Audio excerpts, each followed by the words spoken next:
Hello, everyone. Today we're going to be covering, this will be lecture number 3 in the nervous system, and these notes go along with Hole's Essentials of Anatomy and Physiology. So we're going to be covering synaptic transmission and neurotransmitters. So at the synapse, neurotransmitters, they're chemical messengers that pass a message from neuron to neuron. They can be one of two, they can have one of two functions. So they can excite or they can inhibit. So they can stimulate an action potential or prevent an action potential. And how they do that is by changing the postsynaptic membrane's permeability to sodium ion. So if it's an excitatory neurotransmitter, then that means more sodium ions can rush into the postsynaptic neuron. But if it's inhibitory, then less sodium ions will be able to enter the postsynaptic neuron. So the impulse has to reach the synaptic knobs of an axon, and at that point, the vesicles that are found there will go through exocytosis and they'll release a neurotransmitter into the synaptic cleft. Now, remember, in the synaptic cleft, the two neurons aren't touching. There is a small gap. It's full of cerebrospinal fluid. It's not just empty, it's not air. So the neurotransmitters actually have to diffuse across that cleft through the cerebrospinal fluid until they reach the neurolemma of the postsynaptic neuron. And at that point, they should hit or bind to specific protein receptors on that membrane.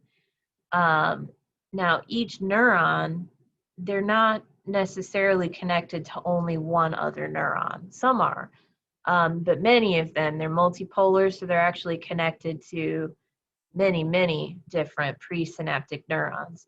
So for that particular postsynaptic neuron to transmit an action potential, it has to have, it will basically take the summation of all the inhibitory and excitatory signals that it's receiving from other neurons in order to have a response to them.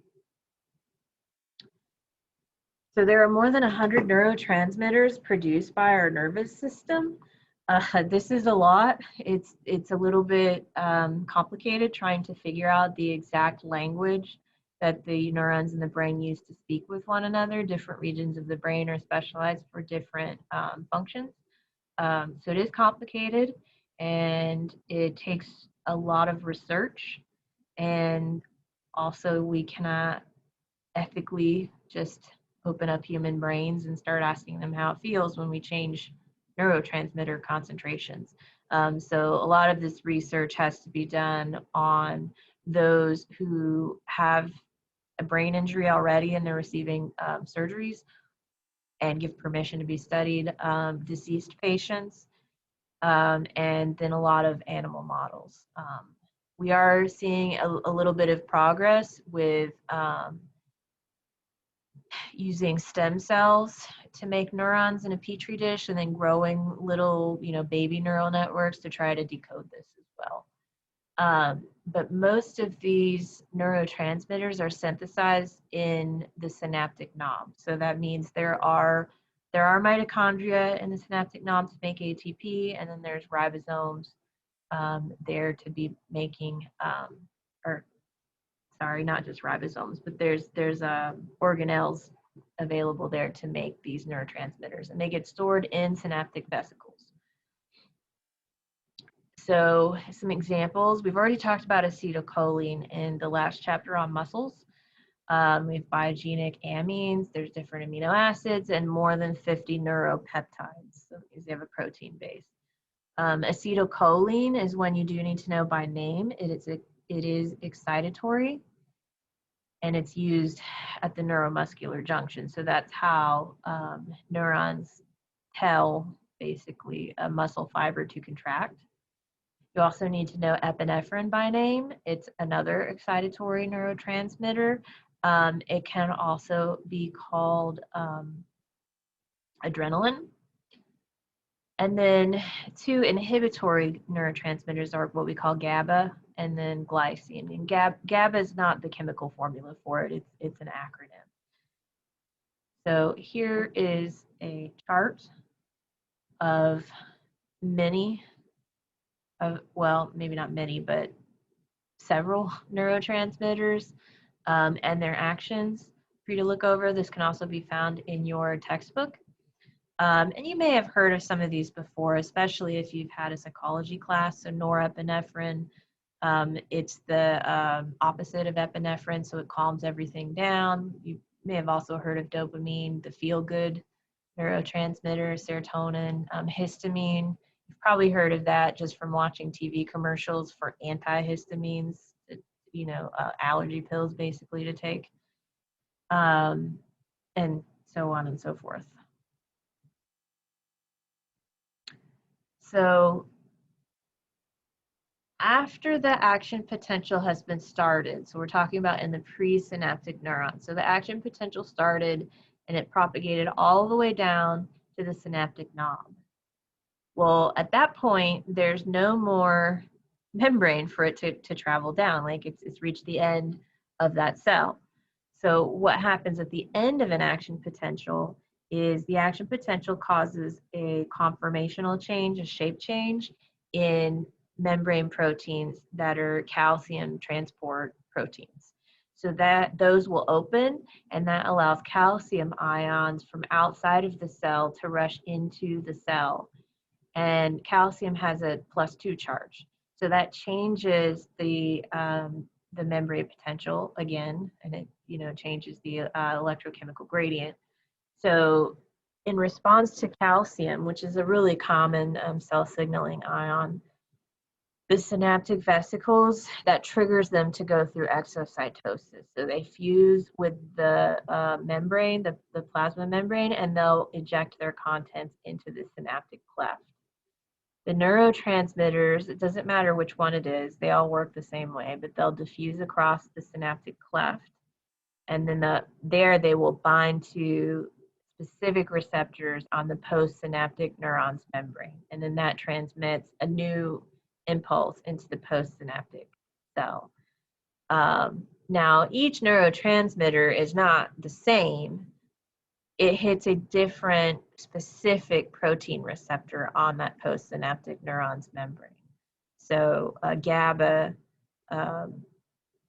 neurotransmitter has to hit a GABA receptor, or an epinephrine neurotransmitter has to hit an epinephrine receptor, because all of these chemicals have a different physical and chemical shape. So they have to basically hit their complementary puzzle piece of a protein receptor. Otherwise, it doesn't work.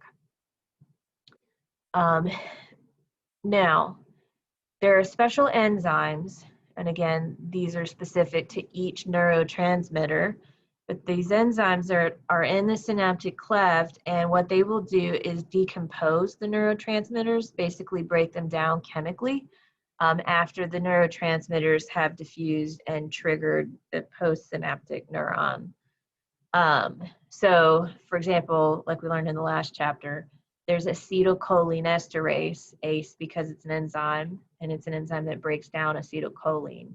If that enzyme didn't break down the neurotransmitter, the acetylcholine could hit the acetylcholine receptor repeatedly. And what that would do is just keep the muscle contracted, basically, like it wouldn't stop. If it's another neurotransmitter, the same thing could happen. You can overstimulate the postsynaptic neuron.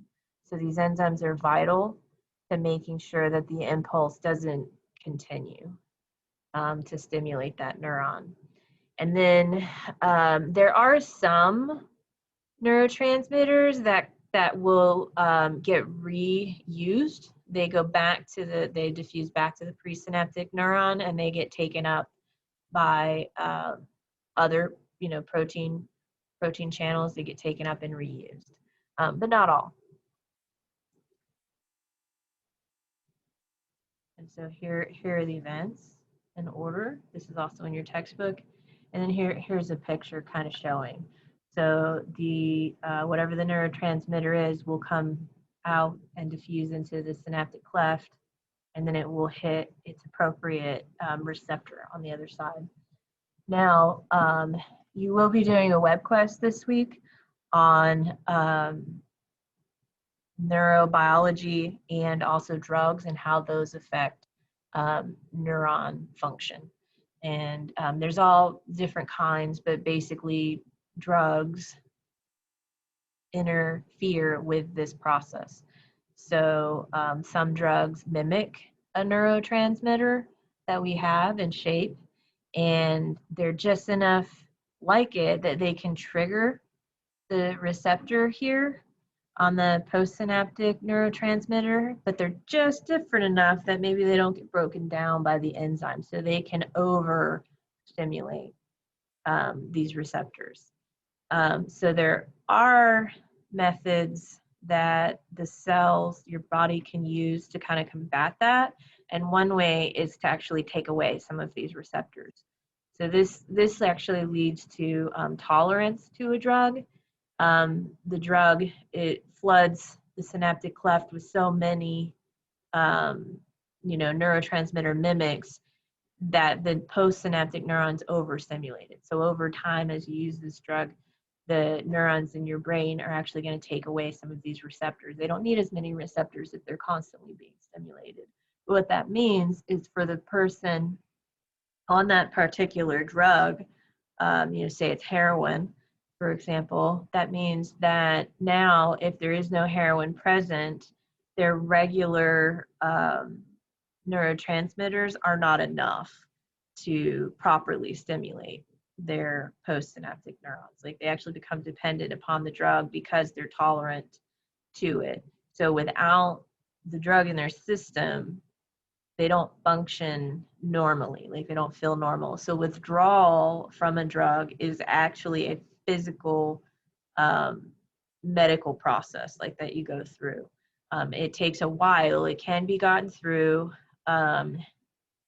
It's much more helpful if a person is receiving treatment, both like cognitive behavior therapy as well as like medical treatment. But it takes a while for a brain, these neurons, to regrow these receptors so that they start to feel normal again, like normal levels of activity from their own neurotransmitters that their own neurons are making. Okay. So next, impulse processing. So one neuron can receive impulses from many other neurons. So how that neuron processes the information, how it decides what to do, it's going to depend. So it depends on the organization of the neurons and where are they located specifically within the brain or the spinal cord. So there are, inside the CNS, there are neurons that are organized into what we call neuronal pools. So pools, they work together, and they can vary in how many cells are part of that pool. But each pool will receive input from afferent neurons. So these are your sensory neurons. So they receive, say, for example, input from your eye. Hey, there's a fist flying at my head. Okay. And then they process the information according to whatever that specific pool is specialized for. So a single neuron in that pool might be both excited and inhibited.